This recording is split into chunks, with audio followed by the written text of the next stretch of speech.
Hi, I'm Ruthie Bowles with Defy the Status Quo, and we provide content marketing strategy and creation for B2B service businesses.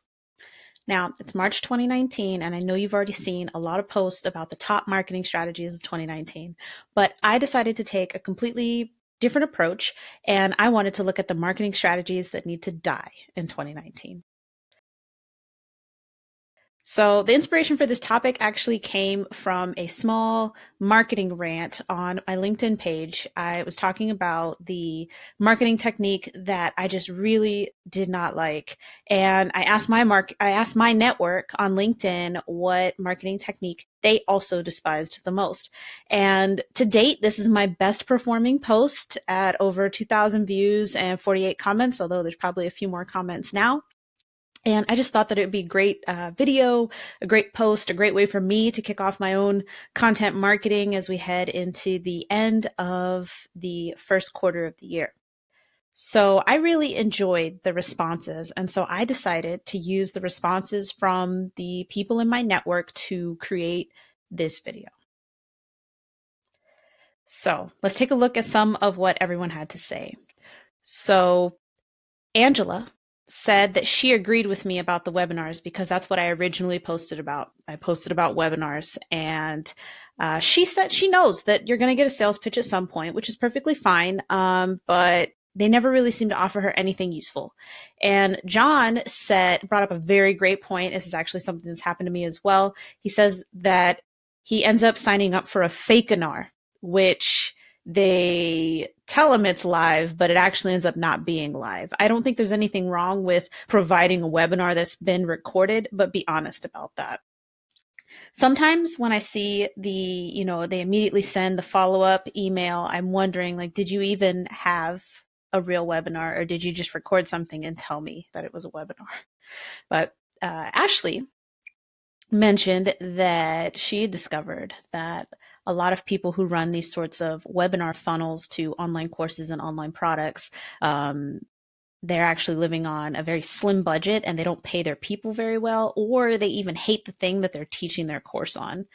And Samantha said that she's had a good one every now and then, but most of the time she just ends up switching it off after the first few minutes because they just don't have anything of value. But she still kind of beats herself up over the fact that she gets sucked in by the offer. Samantha, don't beat yourself up. We've all done it. So, yes, the webinar funnel specifically, not just webinars. So I guess I won't say specifically, I'll say broadly, not just webinars, but the webinar funnel. And it's not a surprise to me that most of the people on my list, a very nice group of marketers and writers and other types of digital marketing creatives, they're also the one that I like the least as well. And basically, they all play out the same way. Right? You see a Facebook ad or maybe a pop-up when you're viewing a blog post, and it sounds just right, like Samantha said. And then you sign up, you give them your email address, and you pick a time to attend. You attend the live webinar, or you watch the recording, because sometimes they're at really weird times. And you sit down and they spend the whole time being really vague or kind of presenting you with like mini case studies of people who've worked with them in the past, and trying to make you connect with those people, but without actually really telling you what it is that they do and what it is that they offer. When I attend a pre-recorded or past recorded webinar, I normally skip through to see if there's anything that I want to see. And then, if I can't do that and it is live, then I leave. And I know that that experience is typical for a lot of people. So in the discussion that we had on this particular post on my LinkedIn, the demand was not that people give up doing webinars. That's not what we want. We want you to give us something useful in the webinar. We know that you're going to pitch. You're in business, and that's perfectly fine. We are also in business, or we work for businesses. If that's what's going on, that's totally fine. We've accepted the pitch that you're going to. We're going to listen to it. Just give us something useful to get to that point. So I had somebody, Holly, We're recent connections on LinkedIn, but we connected on Facebook through a Facebook group for an online course, which I purchased last year, before I knew better. And she asked me about my results, and I did not want to discuss my results in the Facebook group because it was a Facebook group for people trying to launch online courses. So you're thinking, Ruthie, why wouldn't you want to discuss your results? And my counter question to you then is, have you heard of an online course by me? No? Okay, then. Those are my results. So the big thing here, when I was talking to Holly, I told her that a lot of times these webinar funnels present an overly optimistic view of what it is that you can accomplish from their course. Because a lot of times these webinar funnels are for courses or they're for coaching. They can be for products, but I feel like the webinar funnel lends itself very well to the service industry and online products and online coaching. So I told her that they presented a very overly optimistic view. It is extremely difficult if you are a person who has absolutely no following, no credentials, no backing of any kind to launch a successful online course. Now, yes, they present case studies. Yes, they present examples. Please don't get mad at me in the comments and tell me about your wonderfully awesome course that launched and you had no following, because you also probably sunk in a lot of time and a lot of money to set that up. And they don't really tell you that on the front end. You pay $500, $1,000, $1,500 for an online course. And then you find out during the course that you're supposed to click, or you're supposed to create funnels and click funnels and use ConvertKit and use that. And the course is riddled with affiliate links because they just want you to click on those and use those so they can make even more money off of you.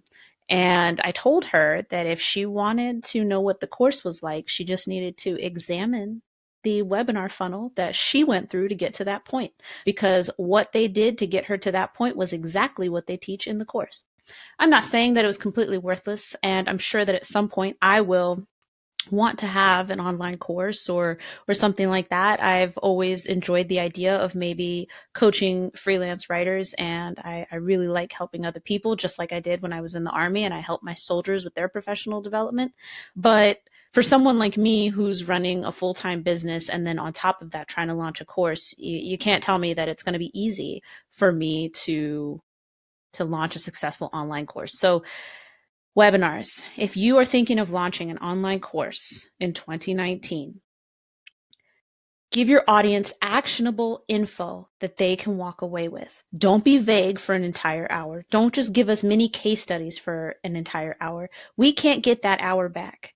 We do not mind that you are going to pitch for us. Do not spend the whole webinar pitching. Your viewers of this webinar should walk away with something actionable, whether they want to work with you or decide to work with you or not. They may want to, and maybe they can't afford it right now. And sometimes there's nothing you can do about that. But they should be able to walk away with a good feeling. I did a webinar. Well, I didn't do a webinar. I attended a webinar with Colleen Arnell, and it was on tips and tricks for Canva. And I was like, okay, we'll see what happens. Tips and tricks for Canva. I walked away with a very actionable piece of advice for color matching that I still use. And I remember her name, and I remember that webinar 6 months later to tell you about it. Color matching, so that way you can match things in the background and stuff, something I hadn't even considered, and saved me a ton of time. So that was a very beneficial webinar. She did it right. And, should she end up, emailing me about a product that I'm interested in, I'm probably going to buy it from her because I remember that about her. She gave me something of value, even though I didn't choose to purchase from her right then. That's what you need to do. So if you don't have something useful to say, don't record 60 minutes of you saying it. So the next one, as I'm sure you might be able to guess, we'll just go ahead and go through these quotes. Email marketing when it becomes spammy. That's what Deb said. And she really feels that people abuse the privilege of actually getting somebody's email address by bombarding them. If you have a drip campaign or a nurture campaign, that's fine. But I probably don't want to receive, 7 emails in 5 days or anything like that. So space them out, because we're all busy and we can't catch up on all of those emails. Geetha also said webinars and emails, but she had a very interesting and different experience than what I've had with email marketing. But apparently she's been direct pitched for products and services, and then people get very aggressive and upset with her when she doesn't want to purchase from them, and then she has to block them, which is incredibly extreme. Don't do that. No, block them. Don't be this aggressive person that Geetha is talking about. So, and then Brandon brought up LinkedIn, where people connect, and then you look at their profile and you're thinking, oh, this could be a beneficial relationship, and then boom, here's a paragraph with a bunch of links in it that they want you to click on now in your LinkedIn direct messages. And then the lighthouse keeper, Matt, said that his favorite was the people who lead with, I discovered your profile. And it's like, okay, that you didn't discover my profile. You found it. Just say you were searching and you found it, because that's what I say. If I find somebody who's interesting, I explain why I want to connect with them, and I'm just honest. I searched and I found them. So basically, what all those quotes are talking about are salesy private communication. So spammy email marketing and LinkedIn messages are very similar issues. Somebody, you trust somebody on LinkedIn or with your email, and then they immediately destroy that trust, that very tenuous, delicate strand of trust that you extended. They, rip it to shreds by asking you for work or to buy their product without building more trust on top of that connection. So real connections are what we want. If you're going to send someone an email, be sure that they want it. If you want to connect with someone on LinkedIn, don't just send them the connection request. Send a message with your connection request and make sure it's not copy and paste, because everybody knows what that looks like.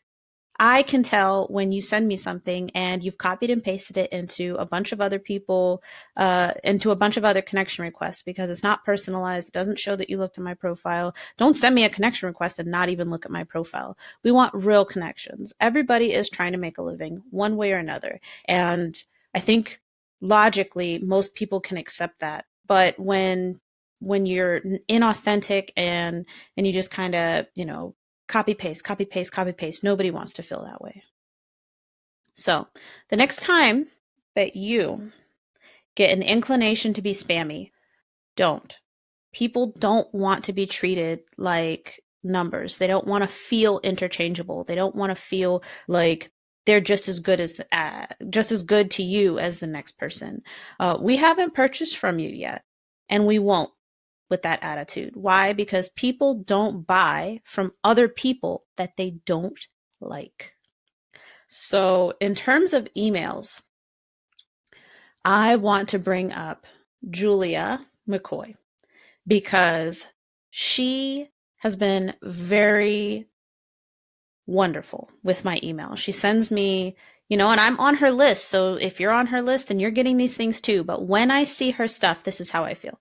She sends me super relevant emails about things that I legitimately want to know about. When she posts new content, I want to know. When she's got sales for her courses and her products and such, I want to know. And those are the emails that I get. So I know I can trust her with my email address. And I bring her up because at the end of December, she started an email campaign about her SEO content writing certification course. And I was very interested. And she emailed me and I opened the emails and I read them and I was very interested, and I'm like, do I want to do this? And, the deadline was pretty much at the new year, and I decided to do it. That is email marketing. Would Julia have been successful with somebody who, maybe was a client of hers or a client of her company's who she just added to her email list without really understanding if they were interested or not? No, because that person doesn't want to learn how to do SEO content writing. They want someone to do it for them, usually. So the important thing is that I gave her my email address. She's done a lot of work to make sure that I get emails that are relevant to me, which increases the chances that I'm going to open them up. And because I do open her emails and I am interested in what she has to say, I bought her course. And now I'm telling people, hey, this is a great course. You should go take it. And I still look forward to seeing her emails and seeing her content. I follow her on Instagram. I follow her on LinkedIn. I'm in a couple of her Facebook groups, and she has my email. So Julia McCoy has a lot of touch points with Ruthie Bowles because she understands that trust. So be like Julia. Don't be like a copy paste LinkedIn person or a spammy email marketer.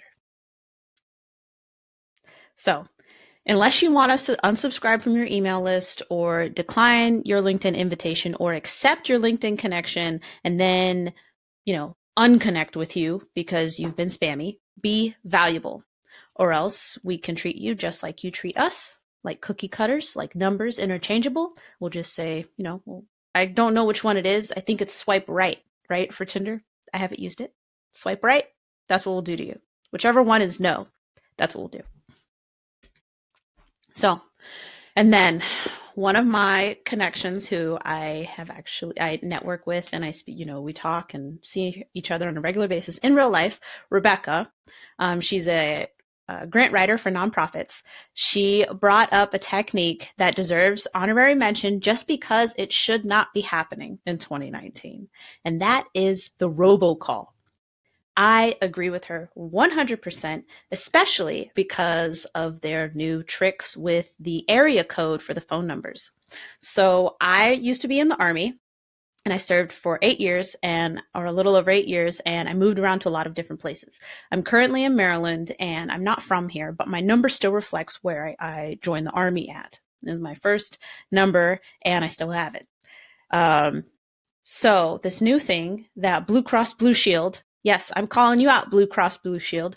Blue Cross Blue Shield is doing this new thing, well, relatively new to me anyway, where they robocall you, but the phone number looks like your phone number. So I think that this works really well on people who live in the area where their cell phone number comes from. So for me, my cell phone number comes from not close to where I currently live. And so when I see it, it's been years, since I've been there. Well, I went last year for a wedding, but I was there for like 2 days. But before that, it had been years since the last time I had visited there. So when I see phone numbers trying to call me from there, I know that it's a robocall. And it's really irritating.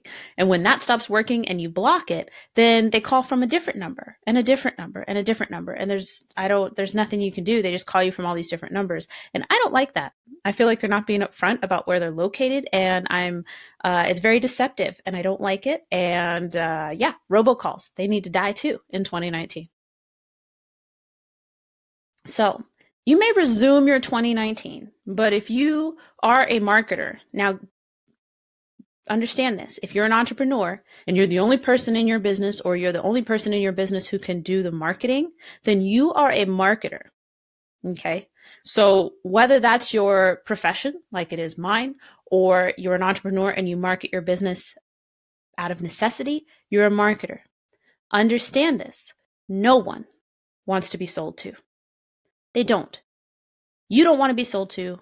I don't want to be sold to. So don't forget that your humanity in this marketing. Don't lose your humanity in the templates for, guaranteed one, $10,000 course sell with these email templates. Don't lose your humanity in those. Do the reasonable person check. Step out of the situation for a second and examine it from the outside.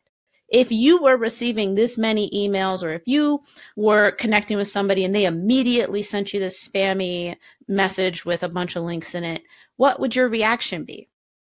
I'm sure that you think of yourself as a reasonable person. So what would your reaction be? If it's not a good one, then you're probably doing the wrong thing. You are practicing inauthentic marketing that does not create the real connection that people crave these days in this hyper-connected but still very lonely and distant global community. So what should you do now? Jason Furch is a digital marketing strategist that I recently connected with on LinkedIn, and I've really enjoyed interacting with him on my posts and on his posts, and he's just been putting out really good content. But he said that marketers, and remember, entrepreneurs, small business owners, if you market your business, you are a marketer for all intents and purposes of this video. He said that marketers should always seek to provide something tangible and actionable for people to take away with them. It's a great way to stand out in all of the noise. So I have to ask you, are you adding to the noise with your inauthentic marketing approaches, or are you standing out? Because it'll be the businesses, whether you're a solopreneur, a freelancer, small business, large business, medium business, it will be the businesses that stand out from all of the noise, that survive, that do more than survive, that thrive and profit. So if that's not what you're doing, then you may become part of the statistic. You may become part of the status quo that says businesses in their first year, 20% of them fail. 50% of them fail by the 5th year. You may become a part of that status quo. So change something now so you don't. So, what do you think? Which marketing technique is at the very tip top of your list of hated marketing techniques? If I didn't mention it, which I might not have, if I didn't mention it, and remember, it's got to be the one that you just hate the most. So don't give me one I didn't mention that is not your absolute most hated technique. So give me the one that you really don't like. If I didn't mention it, let me know in the comments. I'd love to hear about it. Maybe we can do a This Sort of Marketing Should Die part 2 if I can get enough information from you. So thank you for watching, and I hope that you found this valuable. Be sure to subscribe or follow based on the platform in which you saw this, and I really look forward to hearing your comments or reading your comments in the comment section.